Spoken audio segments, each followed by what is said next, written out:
My name is Abel Martinez the Fourth, and I attended the Gathering Church one day, and Jesus set me free, and He could set you free as well.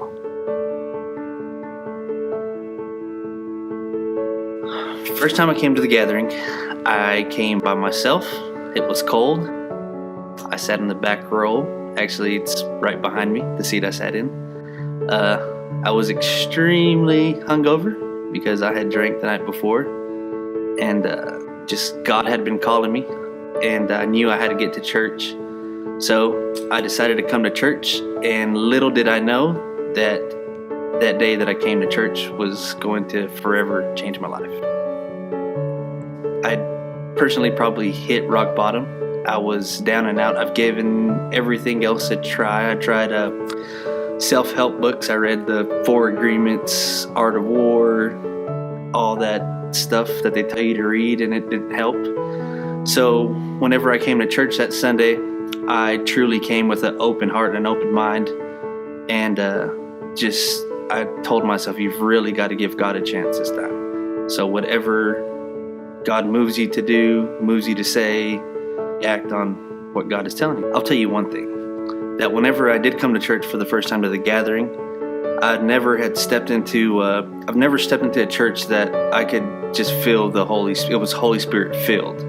It was an electricity going through the room, and I felt it. And whenever I felt that, I knew that I was, one, in the right place, and 2, experiencing something I had never in my life experienced. When Pastor Holt had mentioned the 21-day of prayer fast that we were doing, for me personally, I gravitated towards it because I probably do best under pressure and when I'm challenged, and that's what I kind of took it as at first.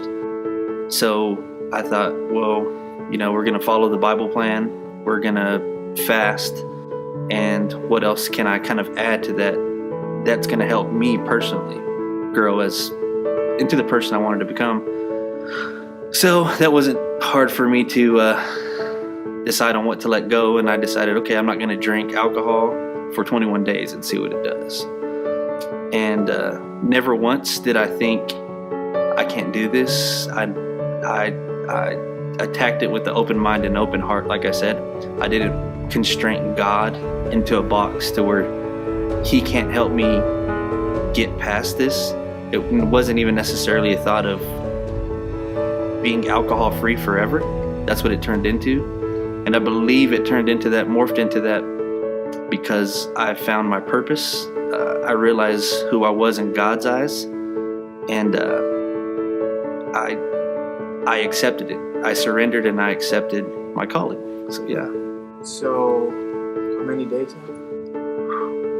If I had my telephone, I could tell you, but it is probably upwards of 700 days. 2 years for sure. 2 years of sobriety.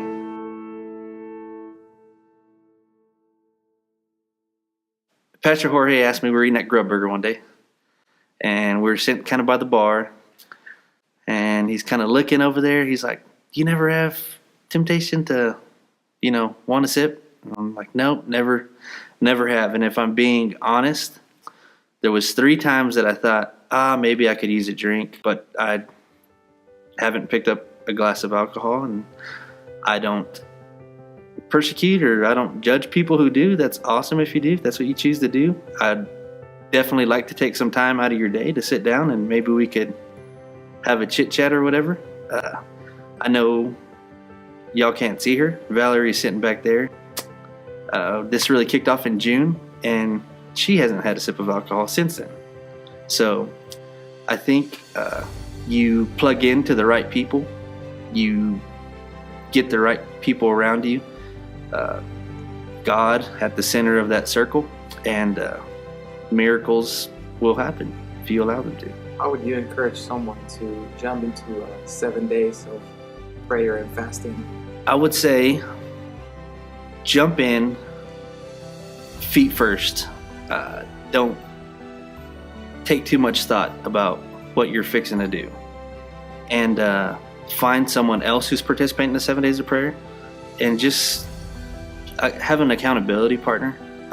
Really read the Bible plan that you're doing. I know that there's a little feedback kind of section at the end, the talk it through part. And at first, I never typed anything in the talk it through, but I read everyone's comment, and it allows you to understand that, okay, I'm not the only one. I'm not alone. There's people dealing with bigger issues, smaller issues, different issues. And as long as we're all together and God is at the center of that plan, you can't fail. You won't fail.